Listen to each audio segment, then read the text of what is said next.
Hello and welcome to Crypto TV. This is Manoj Dharra. Honorable Finance Minister in Budget 22-23 speech made an important announcement about the digital rupee, that means central bank digital currency. 9 days later, RBI Governor Shaktikanta Das in a press conference with reporters clarified that the central bank digital currency approach of the RBI is cautious and they are going slow on it. So, to understand what is CBDC and its outlook, we have invited a very special guest. In our studio is Mr. Prasanna Lohar. He is founding member of the Indian Blockchain Forum, and Prasanna is Chief Innovative Officer at DCB Bank. Prasanna, welcome to the show. Thank you, Manoj. It's always great to be here at Crypto TV. Thank you so much for inviting me here to talk on CBDC, Central Bank Digital Currency. So, Prasanna, we are talking about a very big announcement that has come by the Finance Minister and followed by Shaktikanta Das, sir. So, what is your take on it, first of all? And to begin with, if you can just simplify this process for our viewers, what is a digital rupee and how it's going to look like? So I think first of all, as far as the India story goes, right, we are quite late as far as the central bank digital currency is concerned. Look at worldwide, more than 60 central banks, like RBI is our central bank. Similarly, every country has their own central banks. And all these 60 plus central banks are already doing some pilots or POCs around central bank digital currency. Sure. I can say that 9 countries are already rolled out their digital rupee kind of stuff, right, which is their respective countries' central bank digital currency. Now coming back, what is meant by digital rupee, right? So digital rupee is a legal tender, like paper currency is a legal tender which is governed by our RBI. Same ways, digital rupee will be a digital format of a currency. Paper currency is physical and this will be a digital format of our currency. Sure, Prasanna, जैसे आपने बताया यहाँ पर एक digital form of this thing है. We have initiated this discussion on Crypto Masters to simplify this process of CBDCs for our viewers, and we will be having a series on this as well, as we have discussed. So going forward, but I mean जैसे हम बात कर रहे हैं, जैसे budget में इतना बड़ा announcement आया, उसके बाद में followed by the governor's speech as well. So what do you think? Why this sudden focus on CBDC? If you can just, cause you have been tracking this segment for quite a long. Yeah, I'm tracking this segment since we have seen last 3-4 years adoption of a cryptocurrency, right, stable coins, one of those Libra use case which came into our life through Facebook. And unfortunately, Libra has died, right? Recently, they have sold it to some other company. While this whole ecosystem coming in as a parallel currency like crypto, stable coins, security coins and so on, it makes sense for government also. They should really work around blockchain kind of a technology and bring their own currency. So that is why it's very, very important for every country to work upon central bank digital currency. Now I am seeing this whole wave last 3-4 years. It's very, very much, I would not say saturated, getting matured. All right. First CBDC was at Finland 1992, right? Some of the other countries have started and rolled it back again to the paper currency. So there are a lot of methodologies. It is a very thoughtful process. Whenever any country launches their own central bank digital currency, types, architecture, monetary policies are very, very important. But now why it was announced all of a sudden, right? Last 2 years, if you have seen, pandemic, COVID-19 has given a lot of stress on Indian economy, right? We are not thought of, right? But still we have to do so much of things around Indian citizen. Now this is a time when pandemic is almost over, right? And you have seen that COVID is almost over, a lot of innovation happened, a lot of announcement has happened, but straight through innovation which will take our economy to the next step, it's very, very important.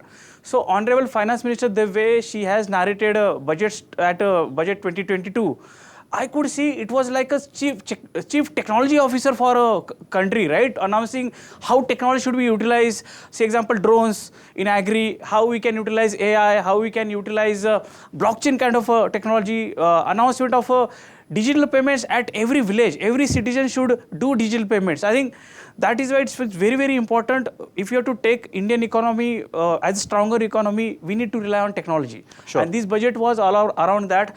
And when you talk about economy of every country, finances plays major role. So how do we do that? So CBDC is one of the answer to do that. That is why it is, I think it is a late we announced, but I think our CBDC will be one of those world-class CBDC. Fantastic, and we hope that this thing rolls out pretty well and pretty soon as well. So, what is the difference between CBDC and a cryptocurrency? हम बात कर रहे हैं हमारे viewers के लिए, and we are trying to simplify this CBDC का जो एक central bank digital currency जिसे बोलते हैं, और उसमें difference क्या है? जैसे आपने Libra का बात कहा और Facebook पर एक broader concerns भी था. I think so they have shut this project and they will never see this Libra word again in their life. तो अभी मनोज जी हमारे व्यूअर्स के लिए और जितने भी हमें सुन रहे हैं, for them they should know what is money. Right. Fundamentally, we carry money, paper money, we exchange, we do immediate transactions, right? But why money born in our life, right? It's an old story, right? Why did you started banks? Way back in 16th century, we started banking in England, and today we have 100 plus banks in India, right? And when you talk about fundamental difference between digital currency and cryptocurrency started way back when the Bitcoin came into life, right?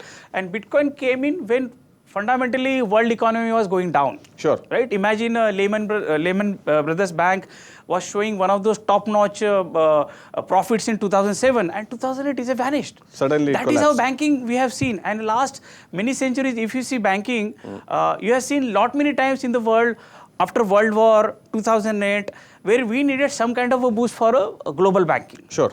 Cryptocurrency through Bitcoin, that was a try. Right, the way it is designed on a cryptography, the technology is superb, like blockchain.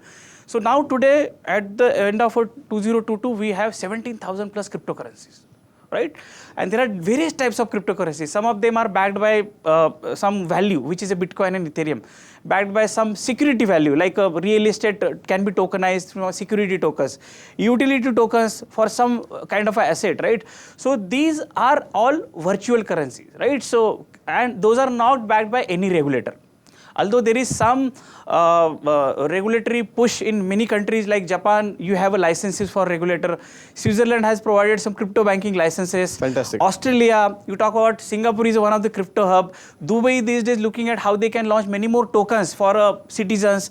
US has some up and downs around cryptocurrency. So globally, there are some challenges around cryptocurrencies, although it's a very good use case for the way I had explained. There are various types of tokens and cryptocurrencies, but it is not backed by any regulator clearly. Sure. And as far as India goes, we have not backed cryptocurrency in India by Indian government.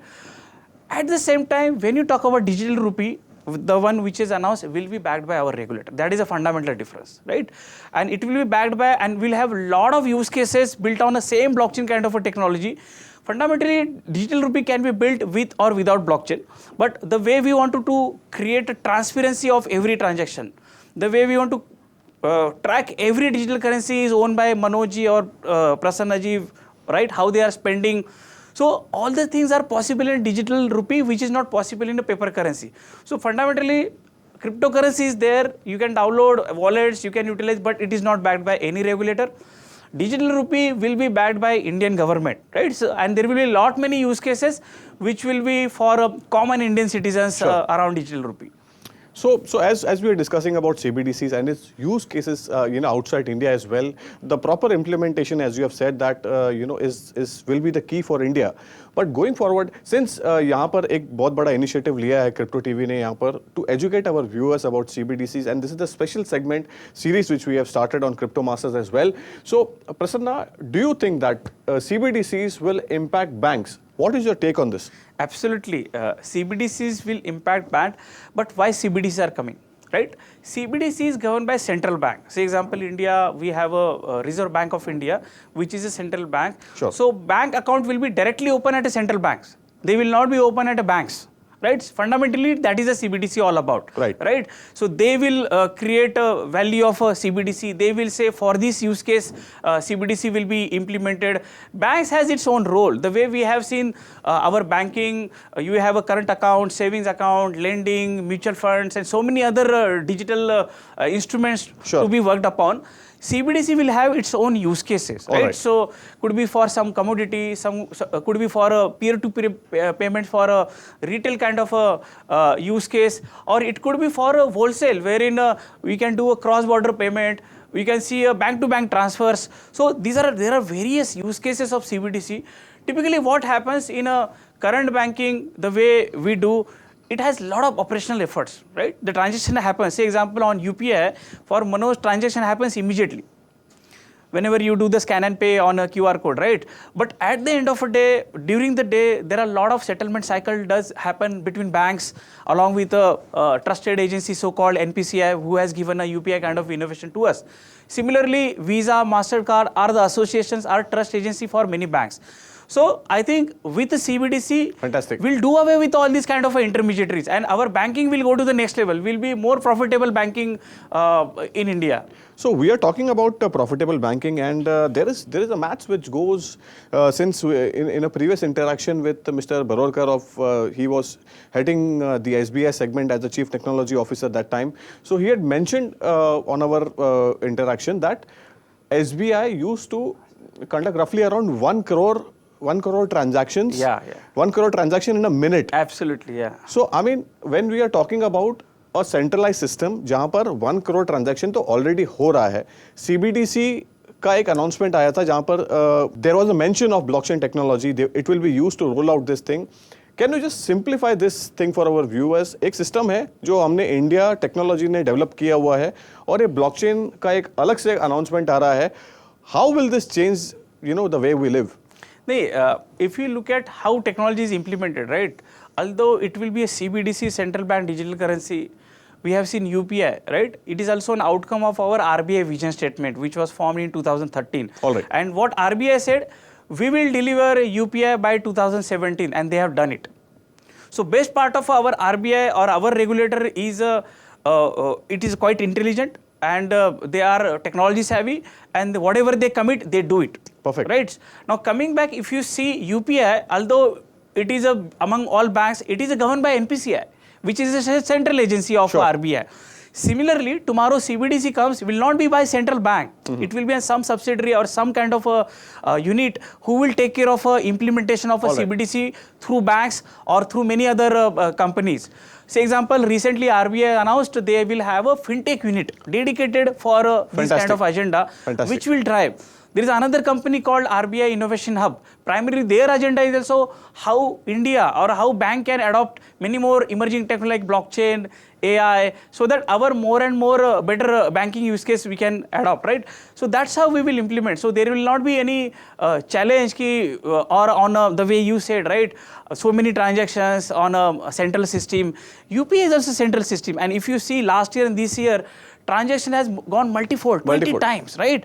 And technology was a never challenge for India like country, right?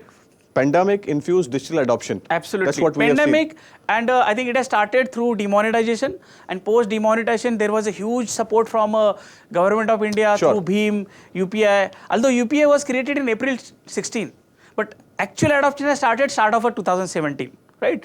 So I think it will need a lot of a push from top. Then only this story will happen in India. So one last question, before we end this segment, one on Crypto TV. We have taken this initiative to educate our viewers, but why do you need CBDC in India? I mean, आपने बोला कि यहाँ पर एक तो सबसे पहले इतना बड़ा सिस्टम है, रोबस्ट सिस्टम है जहाँ पर ऑलरेडी आपके 1 crore ट्रांजैक्शंस के ऊपर हो रहे हैं. Previously there were few, now it is increasing, multifold increase भी हुआ है. So why do we require CBDC, Prasanna? So इसका answer I can give in 2 ways rather than 3 ways. First way है, our currency, our payment transaction typically happens with the paper. Right? Before demonetization, after demonetization, there are different stories. I do agree, but to print a paper, to manage that paper, lot of corruption happens around paper currency, right? So it's a huge affair for India like country. Now imagine you don't have to print currency. It will be a digital currency backed by our regulator. All of a sudden that cost operational thing will wiped out, right? We have a challenge around AML and all those corruptions with the paper money. Now coming back, even if we are on digital payments like UPI, IMPS, why do we need CBDC? Exactly. So typically what happens, that's what I said, for a user, transaction happens immediately. But the way we have created so many systems in a banking ecosystem since last 30-40 years, it does have, say example, Manoj is doing one transaction of a point of sale or on an e-commerce site or on a UPI QR code, that transaction goes to one server, right, which is that acquiring bank server. Then after that, it understands from which user this transaction is coming, for which bank. Then that narration or that translation happens at trusted agency called as a association. For example, MasterCard, Visa, NPCI, RuPay. So these are associations which create a trust between among banks. Then transaction goes to the beneficiary bank, XYZ bank, right? And they have lot many servers. Now, if you look at the backend system, so much investment, and at times your transaction doesn't go through, you start calling to the contact center. That's a dispute. And there is a reconciliation kind of a process in the backend where man is involved. Suppose he is doing his job very well, fine. If he is not, another kind of a dispute, right? Sure. So the whole process is a manual. There are a lot of intermediaries. Merchant has to pay extra fee to these associations, NPCI and MasterCard and Visa. With Digital Rupee, we will ease out all this regulation. With Digital Rupee, our cost of currency will go down, right? With the Digital Rupee, our banking operation cost will go down. And what is that impacting? Overall, your GDP of a country will go up, right? So it will not happen immediately. It will take its own time, but it has to happen. While China is doing their yuan or digital dollar is coming, or you talk about European Union, they are talking about one currency. There are small countries, Estonia, Malta, Nigeria, Bahamas, Caribbeans, they are coming up with their digital currencies. And tomorrow, you want to send money to me when I am sitting in Dubai. Today it takes 7-8 days. Tomorrow, that country CBDC, our country CBDC, interoperable CBDC will give a better equation for a whole world. I think that is why we need to adopt our life cycle. That's what I said. Look at the history of money, how we have moved. So this is the time. If not, this is not the time. This crypto and other parallel economy will cover up, right? There are a lot of DeFi's ecosystems in our life who does a lot of billions of transactions. If you want to be part of this whole ecosystem, if you want to give better banking, better economy of country, digital currency is a must. Fantastic. That's the word coming in from Prasanna Lohar, that CBDC is the thing which India requires, and this will be a very optimistic statement which is coming in from Prasanna Lohar as well. We hope that we have answered all the queries on central bank digital currencies in this special segment on Crypto TV. Stay tuned with us for more such updates, wherein in segment 2, we are going to discuss why RBI is cautious on the rollout of CBDCs and why there is a lot of optimism around the CBDC. Thank you so much for watching this segment 1 on Crypto TV.